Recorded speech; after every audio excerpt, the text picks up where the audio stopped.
वहीं उत्तर भारत में घने कोहरे का कहर लगातार जारी है। दिल्ली, नोएडा, गाजियाबाद में घना कोहरा छाया हुआ है। दिल्ली एनसीआर में कोहरे से विजिबिलिटी कम हुई है। दिल्ली यूपी में बारिश का येलो अलर्ट भी जारी कर दिया गया है। मौसम विभाग ने बारिश का येलो अलर्ट जारी किया है। बड़ी जानकारी लगातार आप तक पहुंचा रही है। जहां आपको बता दें, उत्तर भारत में घने कोहरे का जो कहर है वो लगातार जारी है। ऐसे में दिल्ली एनसीआर में कोहरे से विजिबिलिटी कम हुई है और लोगों को भी तमाम परेशानियों का सामना करना पड़ रहा है। आवाजाही में लोगों को तमाम दिक्कतें हो रही हैं, खासकर जो वाहन चलाने वाले लोग हैं, जो रोजाना दफ्तर आने जाने वाले लोग हैं, उन्हें तमाम परेशानियों का सामना करना पड़ रहा है। और ये तस्वीरें भी आपको लगातार दिखा रही हैं। इन तस्वीरों के माध्यम से आप अंदाजा लगा सकते हैं कि किस तरीके से घना कोहरा छाया हुआ है। दिल्ली, नोएडा, गाजियाबाद, अगर तीनों जगह की बात करें तो जो विजिबिलिटी है वो बहुत ज्यादा कम हुई। दिल्ली यूपी में बारिश का येलो अलर्ट भी जारी कर दिया गया है, यानी कि बारिश हो सकती है। मौसम विभाग ने बारिश का येलो अलर्ट जारी किया है। लेकिन ये तस्वीरें देखिए, आप इन तस्वीरों के माध्यम से अंदाजा लगा सकते हैं कि कोहरे का जो कहर है वो किस तरीके से जारी है, कि लोगों को तमाम परेशानी हो रही है, तमाम दिक्कतों का सामना करना पड़ रहा है। ऐसे में खुद लोगों को भी सतर्क रहने की जरूरत है। इसी के साथ विजिबिलिटी भी कम होती हुई नजर आई। और इतना ही नहीं, मौसम विभाग की ओर से येलो अलर्ट भी जारी कर दिया गया है बारिश का, यानी कि बारिश होने की भी संभावना जताई जा रही है। और इसी पर ज्यादा जानकारी के लिए हमारे संवाददाता सचिन पांडे हमारे साथ जुड़ चुके हैं। सचिन, अगर बात की जाए घने कोहरे की, तो घने कोहरे का जो कहर है वो लगातार जारी है और जाहिर सी बात है लोगों को तमाम परेशानियों का सामना करना पड़ रहा है। कैसी तस्वीरें आप देख पा रहे हैं? जी बिल्कुल माधुरी, अगर हम बात कहें तस्वीरें साफ है एकदम, क्योंकि कोहरा जो है वो कहीं ना कहीं यहाँ थमा हुआ है।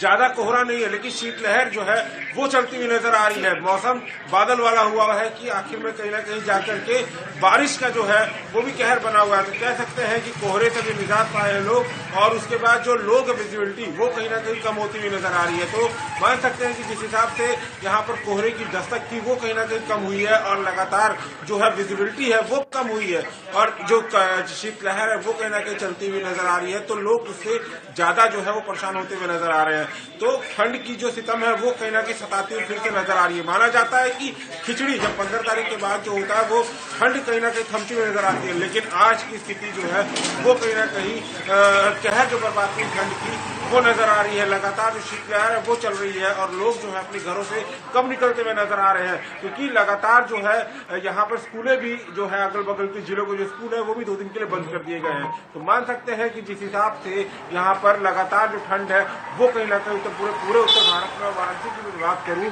तो लगातार यहाँ पर जो है जब शीतलहर चलती है तो जाहिर सी बात है लोगों के बीमार होने का जो खतरा है वो भी बना रहता है।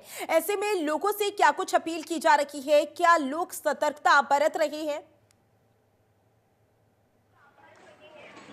अगर हम लोगों की बात करें तो लोगों से सीधा यही अपील की जा रही है कि जब अगर कोई इमरजेंसी काम हो या कुछ ऐसी जरूरत हो तभी घर से बाहर निकले, क्योंकि लगातार जिस हिसाब से ठंड बरपा रही है पूरे उत्तर भारत में, कहीं ना कहीं जाकर के जो ठंड लगने से मौत भी हो सकती है और तमाम जितनी समस्या होती है वो पैदा हो रही है। लोगों से यही अपील की जा रही है कि अपने घर से थोड़ा कम निकले, और क्योंकि जो शीतलहर है, और खासकर बच्चों को हिदायत दिया जा रहा है कि छोटे बच्चे जो हैं उनको भी घर से कम निकलने के लिए कहा जा रहा है, क्योंकि ये शीतलहर जो है कहीं ना कहीं नुकसान भी कर सकती है, ऐसा माना जा रहा है। जी